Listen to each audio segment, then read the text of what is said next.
Minha terra tem palmeiras onde canta o sabiá. As aves que aqui gorjeiam não gorjeiam como lá. Olá pessoal, meu nome é Paula Karine Dantas e hoje eu vou falar sobre literatura, especificamente sobre o romantismo para a terceira série do ensino médio. Eita menino, romantismo. Será que é só romântico? Será que é só o amor? Não, tem muita dor também. Tem muito desejo de morte, desejo de sangue, de caveira, de alma, de mármore, branca e fria. Romantismo. Eita menina, adoro falar sobre romantismo. Por quê? Porque eu descobri o romantismo bem depois, eu não gostava não, achava chato, aí depois eu fui começar a ler. Eu acho que eu não entendo. E aí quando eu comecei a entender, eu vi a perfeição dessa expressão de dor, né, dos poetas da segunda geração, desse desejo de afirmar o Brasil enquanto nação.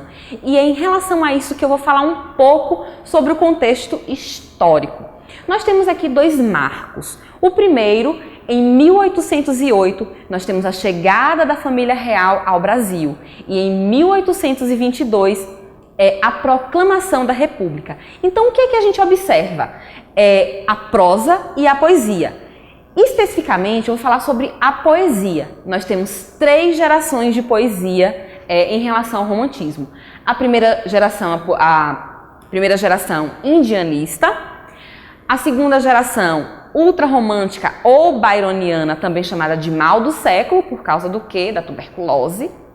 Cachaça na taverna, muito reggae, muito cemitério. A galera morreu com 21 anos, 22.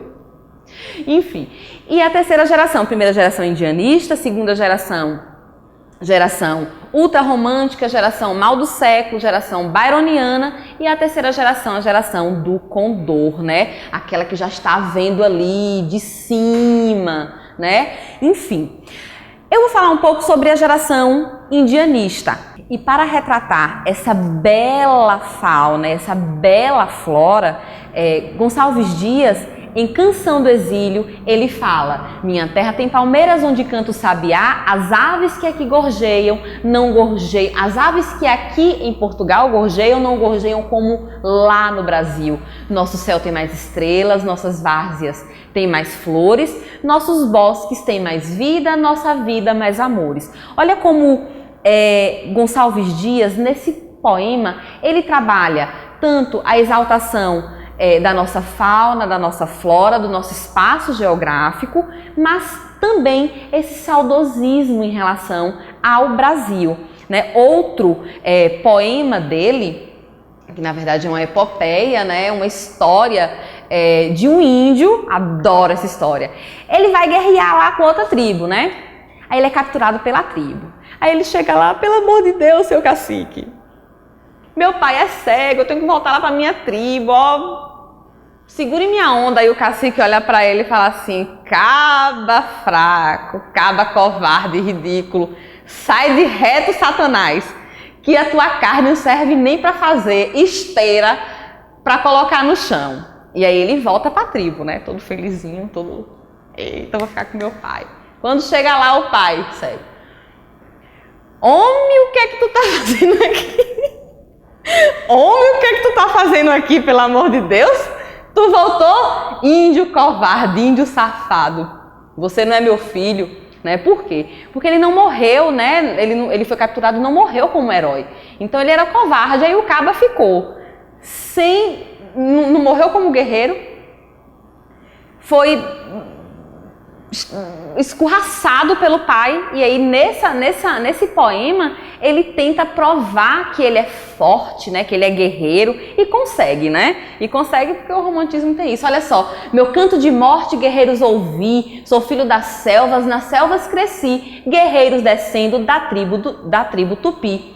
Da tribo punjante que agora anda errante, por fado inconstante, guerreiros nasci. Sou bravo, sou forte, sou filho do norte, meu canto de morte, guerreiros ouvi. Né? Olha que belíssimo poema, que inclusive o Oswald de Andrade também faz já no modernismo aqui no Brasil, né? na primeira metade do século XX, o Oswald de Andrade ele escreve um poema, né, sobre a colonização do Brasil. Olha só, o Zé Pereira chegou de caravela e perguntou pro Guarani da Mata Virgem: sois cristão? Não, sou brabo, sou forte, sou filho da morte, tetê, tetê, quizá, quizá, quer ser. Lá longe, a onça resmungava, uau, uau, uau. O negro zonzo saído da fornalha tomou a palavra e respondeu: sim, pela graça de Deus, canhem babá, cum, e fizeram o carnaval. Olha como é importante a gente compreender o contexto do quientismo, esse resgate do romantismo e essa afirmação, né, essa retomada de uma forma irônica, crítica, que o Oswald já faz agora no século XX. Então, pessoal, a partir desses poemas, né, desses textos de Gonçalves Dias, a literatura caracterizou esse primeiro momento como o momento da poesia indianista. Então, pessoal, nós também temos, além da primeira geração indianista, a segunda geração, mal do século, tuberculose, viu? Tuberculose. Então, os meninos descabeceados, ia pro bar, pro boteco beber, né? Ficava dias e dias ali transitando pelos cemitérios da vida, enfim, na bagaceira, na vida louca. E aí morriam muitos jovens. Nós temos, pessoal, um grande nome da poesia da segunda geração, que é Álvares de Azevedo. Esse menino que morreu com apenas 21 anos e deixou um legado de poemas macabros e não só poemas. Nós temos o livro, né, Noite na Taverna, em que os amigos se juntam na taverna, no bar, para contar histórias de terror que envolvem necrofilia, incesto, babado, viu? Babado, nosso livro paradidático da unidade. Olha só esse poema de Álvares de Azevedo. Quando meu peito rebentar-se a fibra, que meu espírito enlaça a dor vivente, não derramem por mim nenhuma lágrima em pálpebra demente, e nem desfolhem na matéria impura a flor do vale que adormece ao vento. Não quero que uma nota de alegria se cale por meu triste passamento. Eu deixo a vida como quem deixa o tédio do deserto, o poento caminheiro, como as horas de um longo pesadelo que se desfaz ao dobre de um cineiro. Olha só, ele deixa a vida como deixa o tédio. Viver para ele, gente, é uma bosta, é triste, é horrível, né? Então a gente vai encontrar nessa poesia de Álvares de Azevedo essa morbidez, essa melancolia, essa tristeza, essa necessidade de morte. Claro, precisamos também falar de outros poetas que também foram muito importantes, como por exemplo o Casimiro de Abreu, né? O poeta saudosista. Que saudades que tenho que saudades que tenho da aurora da minha vida, da minha infância querida, dos tempos que não voltam mais. Além desses poetas que eu falei, um outro de que eu gosto muito, que é o Fagundes Varela. Ele inicia o Cântico do Calvário falando: a memória do meu filho morto a 11 de dezembro de 1863. Então a gente encontra nesses poemas saudosismo, quando se fala em mulher, a mulher é idealizada, distante, né, longe, perfeita. Então o poeta vai ter a morte, né? A morte é quem vai dar o alívio para ele. Então a gente tem aqui a segunda geração da poesia romântica. E claro, nós precisamos falar também sobre a terceira geração do romantismo, que já é uma geração de uma produção literária de transição para o realismo, né? Então, os poetas da segunda geração, como Sousa Andrade, né, o Castro Alves, eles vão falar de temas sociais. Então as coisas não estão mais idealizadas, longe, eles não querem morrer, né? Pela mulher amada, porque a vida é um tédio. Eles querem falar, né, sobre as coisas que acontecem na vida. Eles querem fazer denúncia social. E é aqui, nesse poema de Castro Alves, né, no Navio Negreiro, que ele fala: Senhor Deus dos desgraçados, dizei-me vós, Senhor Deus, se eu deliro ou se é verdade, tanto horror perante os céus, ó mar, Por que não apagas com a esponja de tuas vagas do teu manto este borrão? Astros, noites, tempestades, rolai das imensidades, varrei os mares, turfão. Então, nesse livro, né, nesse poema de Castro Alves, Navio Negreiro, ele fala do eu lírico que avista o navio até pensar no que acontece e saber o que existe de fato, né, dos negros que vieram cativos para serem escravizados aqui no Brasil. Claro, a gente fala muito do Castro Alves nessa perspectiva de denúncia social, do poeta dos escravos, mas olha que poema belíssimo, poema lírico do Castro Alves. Uma noite eu me lembro, ela dormia numa rede encostada molemente, quase aberto o roupão, solto o cabelo e o pé descalço do tapete rente.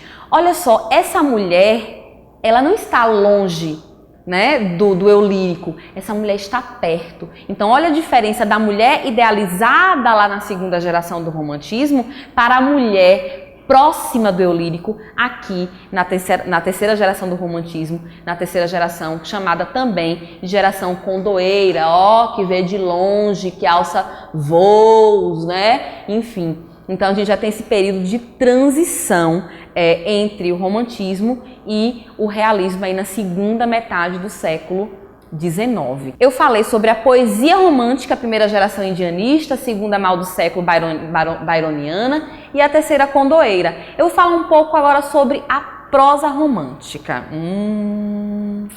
Passei minha adolescência lendo esses romances. Até hoje eu acredito no Príncipe Encantado, nem me fale. Olha só, quando a gente fala de prosa romântica, a gente fala de um grande nome, José de Alencar, né? Claro, lógico, óbvio. A gente observa essa prosa romântica voltada para uma descrição tanto histórica quanto urbana, né, desse Rio de Janeiro, vivendo essa efervescência. O teatro, por falar em teatro, devemos nos lembrar, né, de Martins Pena. Teatro aqui no Brasil começou, na verdade, com o padre José de Anchieta, né, quando ele catequizava os índios lá durante o período de colonização. Agora, o teatro ganha força aqui no Brasil com Martins Pena. Então é importante a gente entender que o Brasil estava na efervescência do teatro. E Martins Pena é o grande nome do teatro, junto com todos esses escritores que também escreviam peças para serem encenadas e alegrar essa corte aqui no Brasil, né? Os comerciantes portugueses, as pessoas que tinham o teatro como um lazer. Então, assim, o que é que nós vamos observar nesses romances, né? A prosa romântica, a gente tem também a prosa indianista, a prosa urbana e a prosa regional.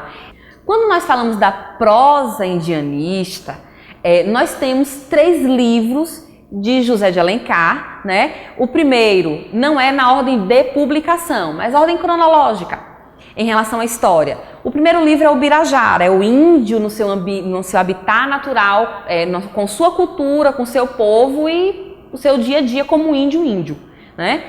Depois nós temos Iracema, que é esse primeiro contato entre Martim, né, e Iracema, esse contato do índio com o branco, dando origem a essa civilização brasileira, né, portuguesa indígena, que é com o nascimento de Moacir, lembrando também que há uma questão histórica, porque Martim era um colonizador português, e nós temos, por último, o Guarani, que é a história desse índio já aclimatado com os portugueses, né? Que é a história de Peri e Ceci. Então, olha só como o índio no seu habitat natural, a Índia em um primeiro contato com o branco, dando origem ao brasileiro. E falando sobre o livro O Guarani, nós já temos esse índio aclimatado, né, com os portugueses, né? O índio Peri, ele já convive ali de boinha com os portugueses, e é um livro também histórico, porque nós temos o Portugal nessa época, entre 1580 a 1640,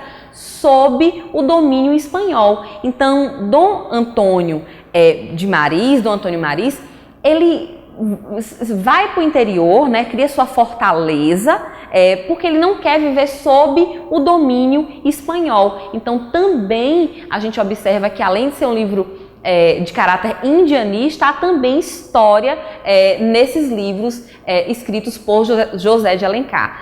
Lembrando que nós, além da prosa indianista, nós temos a prosa regional. Então, os escritores, eles vão fazer o que no Brasil, na década de 30, escritores como Jorge Amado, Érico Veríssimo, Raquel de Queiroz e José Lins do Rego fizeram na década de 30, que é mostrar o Brasil. Então, esses escritores, eles foram narrar histórias do interior. Por exemplo, Inocência, de Visconde de Tuné. Nós temos, por exemplo, o Espaço Geográfico, que é o Mato Grosso.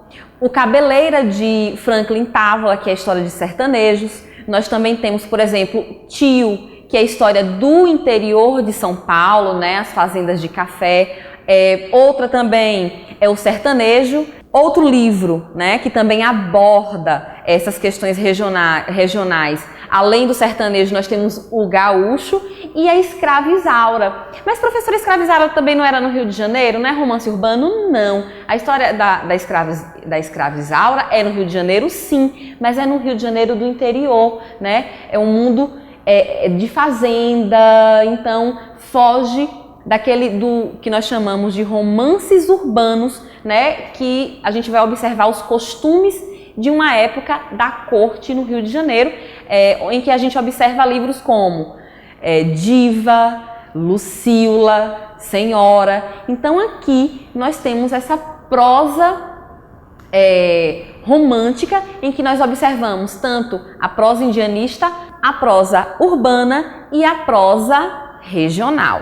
Certo, pessoal? Fico com vocês aqui de longe, morrendo de saudades, né? Então, um forte abraço, um abraço bem apertado, e a gente se encontra em breve aqui no colégio. Um forte abraço, beijos e até mais!